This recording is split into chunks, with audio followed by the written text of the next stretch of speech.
Y hola, ¿cómo están mis queridos amigos? Sean bienvenidos a un nuevo vídeo para el canal. Y hoy les voy a enseñar cómo hacer una fogata en Craftman. Bueno, sin nada más que decir, comencemos. A ver, primero hay que sacar los materiales donde están acá, donde dice abrir aquí. Vamos a agarrar esto también y esto. Son escaleras de ladrillos.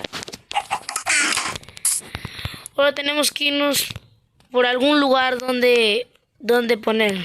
Acá hay muchos bosques. Debe haber un lugar más seguro. A ver. ¿Dónde puede ser? Hay una vaca ahí. A ver. Acá este lugar está bien. Bueno, primero para hacer una fogata necesitamos esto.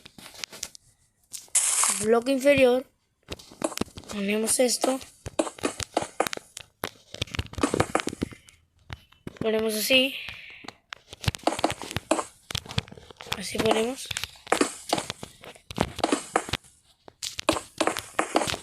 Lo voy a cubrir para que salga la candela. Un comercial. Era un comercial horrible. Comencemos. Ya. Voy a tapar esto para que pueda encender. ¿Dónde está? Acá está esta es la caña de pescar. Este es el mechero. Ahora lo que hay que hacer es poner esto alrededor. Como si fuera una chimenea o algo así. Hay una gallina ahí. Ya está. Me falta una cosa. Le pongo esto mejor. Unos toques hogareños.